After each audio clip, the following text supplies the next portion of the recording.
కమ్యూనిస్టులు కూడా కేంద్రంలో ఉన్నటువంటి బీజేపీని అంతేకాదు మరి ఆయన మళ్ళా 2019 నుంచి 2024 వరకు ఎంతవరకు అభివృద్ధి చేసింది, ఏం చేశారో చెప్పాలండి. మేము వస్తాం, ఎవరు అక్కడ కన్నా బలరామకృష్ణమూర్తి గారిని రమ్మానండి, మేము వస్తాము, ఎవరు ఏ పని చేశారో అని చెప్పేసి మేము చెప్పగలం. ఆయన చెప్పాలండి, పలానా పని మేము చేసామని. దళితుల కోసం ఏం చేశాడో చెప్పాలండి, చేనేత కార్మికుల కోసం ఏం చేశాడో చెప్పాలండి, గిరిజనుల కోసం ఏం చేశాడో చెప్పాలండి. ఒక్క పని కూడా చేయాల. అలాంటి వ్యక్తికి ఓట్లు వేయాలా, లేక అభివృద్ధి చేసి సంక్షేమ పథకాలు చేపట్టిన వ్యక్తికి ఓట్లు వేయాలా? కాబట్టి మీరు ఆలోచించేసి ఈ దేశాన్ని పరిపాలించగలిగే శక్తి సామర్థ్యం ఉన్న వ్యక్తి ఒకే ఒక party, Congress party. Congress party 28 పార్టీలు కలిపి ఒక ఇండియా కూటమిగా ఏర్పడి కాంగ్రెస్ పార్టీకి మద్దతు ఇవ్వాలి. ఈ దేశాన్ని కాపాడగలిగేది ఒక కాంగ్రెస్ పార్టీ అని చెప్పేసి 28 పార్టీలు కలిసి కాంగ్రెస్ పార్టీకి మద్దతు ఇస్తున్నాయి. అందులో భాగంగా సిపిఐ, సిపిఎం మరి ఇతర పార్టీలు కూడా వాళ్ళకి మద్దతు తెలియజేస్తాము. అందువల్లనే ఈ సిపిఎం వాళ్ళు, సిపిఐ వాళ్ళు వాళ్ళంతా తెలియతక్కువగా వాళ్ళకు మద్దతు లేకుండా వాళ్ళు వచ్చేవాళ్ళు కాదు. ఈరోజు మా పక్కన కాంగ్రెస్ పార్టీ తరఫున వాళ్ళు వస్తున్నారని చెప్పేసి అంటే వాళ్ళకు ఒక పాలసీ మ్యాటర్ ఉంది, పాలసీ పద్ధతి ఉంది. ఎందుకంటే ఈ దేశంలో బీజేపీ ప్రభుత్వం ఏం చేస్తున్నది అనేది మీ అందరూ కూడా చూస్తున్నారు, టీవీలో యూట్యూబ్లో కూడా చూస్తున్నారు. మణిపూర్లో ఎలాంటి సంఘటన జరిగిందో మీ అందరూ కూడా చూస్తున్నారు. మణిపూర్లో దళిత క్రైస్తవుల్ని, ట్రైబల్ క్రైస్తవుల్ని, ఆడవాళ్ళ మహిళల్ని అర్ధనగ్రంగా, పూర్తి నగ్రంగా ఓడదీసేసి రోడ్ల నుండి ఊరేగించిన చరిత్ర ఒక బీజేపీకి దక్కింది, ఆర్ఎస్ఎస్ వాళ్ళకి, బజరంగ దళాలకి దక్కింది. కానీ ప్రజల్ని రక్షించాల్సిన బీజేపీ ప్రభుత్వం ప్రజల్ని భక్షిస్తుంది. ఎంతమందిని చంపారు, చేతులు కాళ్ళు తలకి మొత్తం నరికి చిత్రవద చేశారు.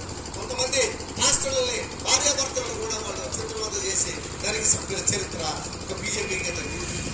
లేదా ప్రజల కోసం ఉండాల్సిన ప్రభుత్వం, సంక్షేమ పథకాల కోసం ప్రజాపాలన చేయాల్సిన ప్రభుత్వాలు ఈ విధంగా చేస్తుంటే అసలు ఎవరో మనకు రక్షణ, ఈ దేశాలలో ఎవరికో మనకు రక్షణ ఇచ్చేది. అదేవిధంగా ముస్లింలపై గుజరాత్లో వాళ్ళ మీద దాడులు చేసి చిత్రవద చేసి, ఛత్తీస్గఢ్లో గిరిజనులపై దాడులు చేశారు. ఎవరు రక్షించాల్సిన ప్రభుత్వాలే, కాపాడాల్సిన ప్రభుత్వాలే, సంక్షేమ పథకాలు చేయవలసిన పథకాలే బీజేపీ ప్రభుత్వమే ఈరోజు ప్రజలు ఆ విధంగా చిత్రవద చేస్తా ఉంటే ఎవరు వీళ్ళకి దిక్కు? కాబట్టి వీళ్ళకి దిక్కు ఎవరయ్యా అంటే ఒక కాంగ్రెస్ పార్టీ. కాబట్టి ఈ దేశాన్ని పరిపాలించగలిగేది ఒక లౌకికవాద పార్టీగా ప్రజాస్వామ్య పాలనలో చేయాలని చెప్పేసి ఒక కాంగ్రెస్ పార్టీ. కాబట్టి ఇమీడియట్లీగా మీ అందరూ కూడా కాంగ్రెస్ పార్టీకి అస్సలు ఓట్లేసి గెలిపించాలని చెప్పేసి మనం చేస్తున్నాం. కాబట్టి సోదరులారా, ఈరోజు గతంలో 2019లో బాపట్ల పార్లమెంటులో బాపట్ల ఎంపీగా నందిగామ సురేష్ని పోటీ చేసి గెలిచారు. మనందరం కూడా మనం గెలిచి 1,00,000 మెజార్టీ కూడా తీసుకొచ్చి అతనికి ఇచ్చాం. ఆయన ఏం చేశాడు? పార్లమెంట్లో ఏమన్నా చీరాల ప్రజల గురించి కానీ, బాపట్ల పార్లమెంట్ ప్రజల గురించి కానీ ఎక్కడన్నా మాట్లాడున్నాడా? ఎక్కడ కూడా మాట్లాడాల. ఆయన మాట్లాడే శక్తి కూడా లేదు. ఇంగ్లీష్ రాదు, హిందీ రాదు, తెలుగు కూడా సాంతం రాదు. అలాంటి వ్యక్తిని మనం ఎన్నుకుందాం.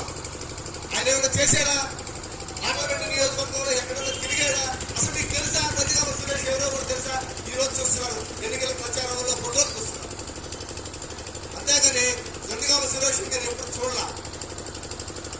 అందువల్ల పరిపాలన దక్షత కలిగిన జేడి శీలం గారు అతను కేంద్ర మంత్రిగా పనిచేశాడు. అతను ఒక భారతదేశంలోనే అత్యున్నతమైన చదువు చదువుకున్న వ్యక్తి జేడి శీలం గారు. అలాంటి వ్యక్తికి ఓట్లు వేయాలా? మన సమస్యల మీద పోరాటం పార్లమెంట్లో సమస్యల మీద పోరాటం చేసే వ్యక్తికి ఓట్లు వేయాలా? లేకపోతే నోరు మెదపని భూగోళలాగా కూర్చునే నందిగామ సురేష్కి ఓట్లు వేయాలా? మీరు ఒకసారి విజ్ఞప్తితో ఆలోచించండి. ఇది కాక తెలుగుదేశం పార్టీలో ఒక ఎంపీగా పోటీ చేయడానికి అక్కడి నుంచి హైదరాబాద్ నుంచి ఆర్ఎస్ఎస్ అతన్ని తీసుకొచ్చేసి ఇక్కడ వేశారు తెలుగుదేశం పార్టీలో. కాబట్టి ఇప్పుడు ఆర్ఎస్ఎస్ లో ఉండే అతన్ని తీసుకొచ్చి ఇక్కడ చేస్తే మళ్ళా రేపొద్దున బీజేపీ వాళ్ళు మణిపూర్లో ఏ విధమైన సన్నివేశాలు చేశారో అదే విధంగా ఇక్కడ కూడా చేస్తారని చెప్పేసి మనం భయపడాల్సిన అవసరం ఎంతైనా ఉంది. ఎందుకంటే అతను బీజేపీ ఆర్ఎస్ఎస్ లో పనిచేసాడు. కాబట్టి మనం వైసీపీకి ఓటు